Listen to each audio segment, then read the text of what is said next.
Pemirsa DPRD Badung menyelenggarakan rapat paripurna dengan agenda penjelasan Bupati Badung terhadap Ranperda tentang pertanggungjawaban pelaksanaan APBD tahun anggaran 2025. Rapat dibuka langsung Ketua DPRD Badung, I Gusti Anom Gumanti. Rapat paripurna dihadiri Bupati Badung Adi Arnawo dan Wakil Bupati Bagus Alit Sucipto serta para anggota DPRD Badung. Dalam penyampaiannya, Bupati Badung Ewayan Adi Arnawo mengatakan laporan realisasi anggaran pendapatan dan belanja daerah Kabupaten Badung tahun anggaran 2025 yang telah diaudit BPK yakni pendapatan terrealisasi sebesar 9 triliun, 107 miliar dari target anggaran sebesar 11 triliun, 226 miliar atau 81,13%. Sementara belanja tahun anggaran 2025 terrealisasi sebesar 8 triliun, 301 miliar dari total anggaran sebesar 12 triliun, 857 miliar atau 64,56%.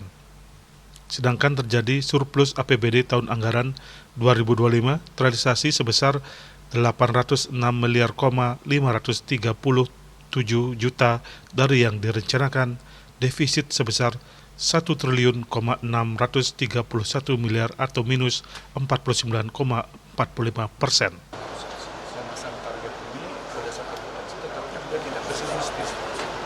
Kenapa? Karena dibalik kita memasang target yang mungkin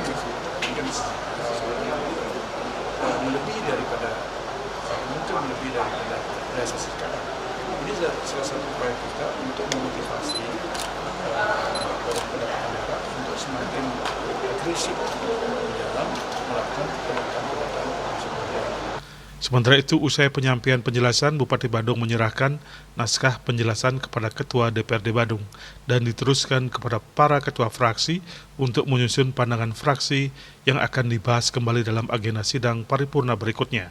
Nah, yang paling penting kan ada ketika sudah melakukan tender kan ada penyisihan di luar. Nah, di luar daripada itu, ya tentu kewenangan kami untuk mencari apa penyebab dari adanya silpa yang lumayan besar. Tapi kita tidak bisa dong menjas bahwa ketika ada silpa, berarti teman-teman eksekutif nggak kerja, belum tentu kan.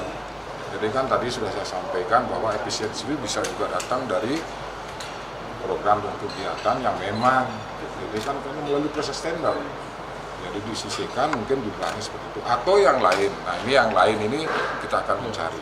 Nah itu saya harus menyampaikan bahwa biaya tidak terduga maksudnya. Ya. Nah, ya mungkin dipandang bahwa untuk tahun 2025 itu mungkin masih sedikit akan ada hal-hal yang tidak terduga yang mudah-mudahan tidak terjadi di Bandung ya. Pertama-tama adalah hal-hal kedaruratan. Nah itu kan prediksi, proyeksi. Nah nanti dengan itu juga kami akan melakukan evaluasi, tinjauan lebih mendalam. Juga nggak bisa seperti itu kan. Artinya walaupun itu prediksi, sebuah prediksi, tetapi ya tidak boleh juga diabaikan. Raiswantara dan Agung Kompiang, Bali TV.